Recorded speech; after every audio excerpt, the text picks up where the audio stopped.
This is part 2 of our lesson on the Tagalog Enclitic Particles, RAW and DAW. What are those? Well, stick around and find out.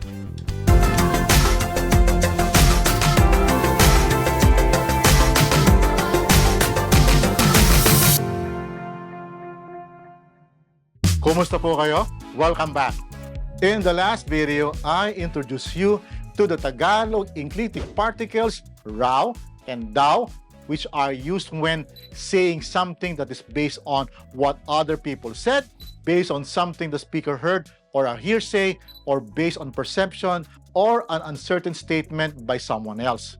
If you have missed that video, do check it out so that this current video will make sense to you. The link is in the description box down below.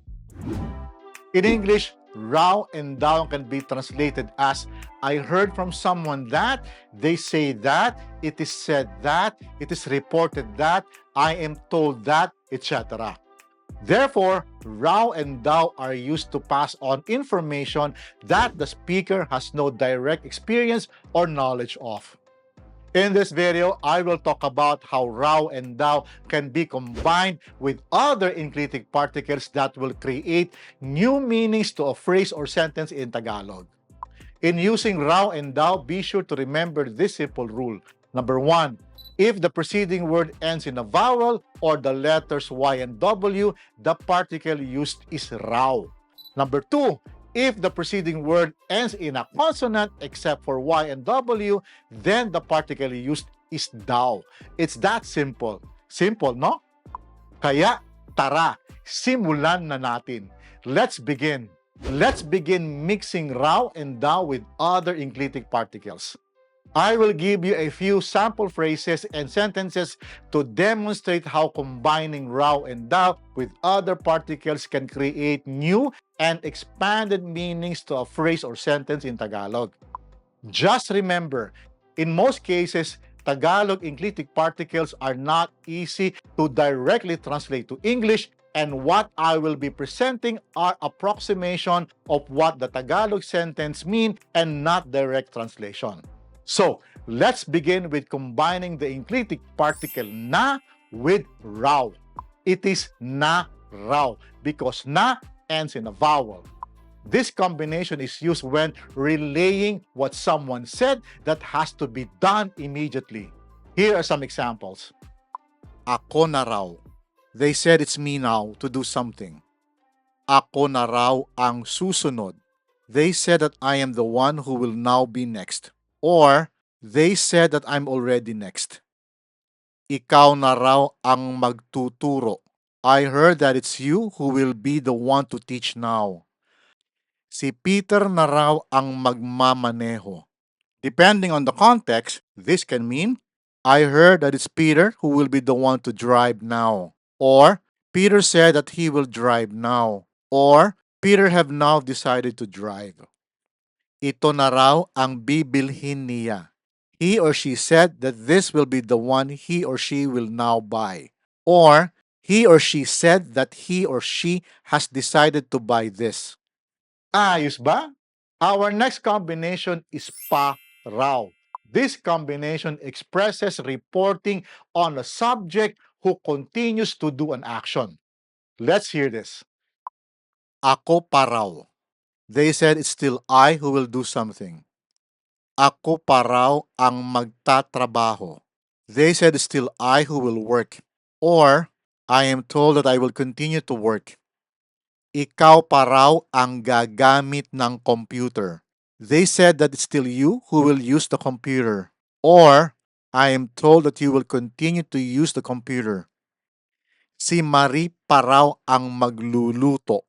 I heard that Marie will still be the one to cook. Or, Marie said she will continue to cook.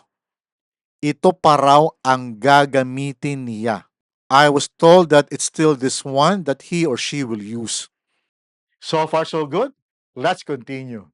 This time, combining RAW or DAW with the question marker ba. The combination is used to inquire or clarify what someone said. Ako raw ba? Did they say it's me? Ako raw ba ang susunod? Did they say that it's me who will be next? Ikaw raw ba ang kakanta? Did they say that it's you who is the one to sing? Si Marie raw ba ang kakanta? Did they say that Marie is the one who will sing? Or did Marie say that she will be the one to sing? Iyan daw ba ang gusto mo? Is that what they say that you like? Or is that what you said that you like? Up next is lang daw. This combination expresses a reported statement that downplays or limits something. Here are some examples. Ako lang daw. They said I am the only one. Or, according to them, it's just me. Ako lang daw ang maglalakad. I was told that I'm the only one who will walk. The rest will not. Ikaw lang daw ang gusto niya. I heard it's only you that he or she likes. Si Peter lang daw ang magbabasa. I heard it's only Peter who will be the one to read. Or Peter said that only he will be the one to read. Ito lang daw ang gusto ni Ariana. I heard that this is the only one Ariana likes and nothing more. Before we continue, please be sure that you are subscribed by clicking on the subscribe button and the bell notification button so you'll be updated of new videos. All right? Now, let's take a look at the combination naman and daw. Naman daw. It is used when relaying something someone else said while also providing contrast, shift, or mild emphasis compared to another statement or situation. Confused? Let's take a look at these examples. Ako naman daw. They say it's my turn, I've waited long enough. Ako naman daw ang magpapahinga. I am told that it's my turn to rest. It's been a while since I have rested. Ikaw naman daw ang magbabantay. They said it's your turn to stand guard. Time to relieve someone. Si Ariana naman daw ang magsusulat. They say it's Ariana's turn to write. She hasn't done that in a while. Or, Ariana said it's her turn to write. Dito naman daw tayo kumain. They say that here is where we will eat compared to somewhere else. Or, we should eat here, they say. Next up is raw kaya or daw kaya. When used in asking a question, this combination repeats something you heard while also speculating, wondering, or questioning about it. Here are some examples. Ako raw kaya? I wonder if they referred to me. Or, do you suppose they referred to me? Ako raw kaya ang magluluto? I wonder if they said that I'm the one who will cook. Ikaw raw kaya ang mananalo? Do you wonder if they said that you are the one who will win? Si June daw kaya ang luluwas? Do you suppose they said that it is June who will leave town? Ito raw kaya ang totoo? Do you suppose they said that this one is the real one? Ayos ba? Are we on track? Now, let's talk about raw pala and daw pala. These combinations express surprise about something you just learned from another source. Ako raw pala. They said it's me. No one realized. Ako raw pala ang mag-uulat ng balita. Apparently, they said that it's me who will report the news. That's a surprise to me. Ikaw raw pala ang sasama sa akin. Apparently, they said that you will come with me. I didn't know that beforehand. Sina Marie at Ed daw pala ang ikakasal. Apparently, they said that it's Marie and Ed who will be the ones to get married. I didn't know that. Doon daw pala tayo pupunta. Apparently, they said that over there is where we will go. I didn't know that. We're almost at the tail end of our combinations. This time, it's raw nga and daw nga. These combinations express empathically reporting a statement or information from someone. Let's take a listen. Ako raw nga. They say that it is indeed I. Ako raw nga ang magbubuhat ng maleta. They say that it is indeed I who will carry the luggage. Ikaw raw nga ang magdadala ng regalo. They say that it is indeed you who will bring the gift. Ang doktor daw nga ang tutulong. It is said that it is indeed the doctor who will help. Iyon daw nga ang kukunin nila. They said that indeed over there is what they will get. If you're enjoying this video, you can support this channel by hitting the like button. That will help in making this channel grow. Ayos? Next up is RAW muna and DAW muna. They are used when relaying someone else's statement on an action to be prioritized. Here are some examples. Ako raw muna. They said that I go first before anyone else. Ako raw muna ang papasok. I was told that I will be the first to enter before anyone else. Ikaw raw muna ang lalabas. I was told that you will be first to go out before anyone else. Si Tess daw muna ang ihahatid ng kotse. I was told that it is Tess who is to be brought first by car before anyone else. Iyon daw muna ang kukunin nila.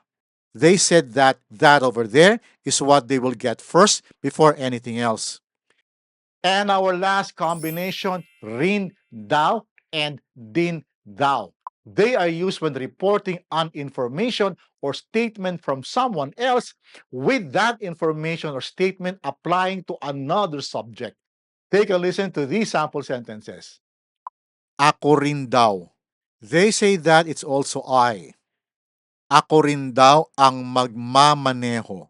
They say that it's also I who will drive aside from doing something else. Ikaw rin daw ang maghahanda ng hapagkainan. I was told that it is also you who will prepare the dinner table aside from doing something else. Ang pulis din daw ang mag-iimbestiga ng kaso. I heard that it is also the police who will investigate the case aside from doing something else. Diyan din daw tayo mag-aaral. I was told that there is where we will also study aside from using it for something else. And that completes our lesson on the enclitic particles RAW and DAW.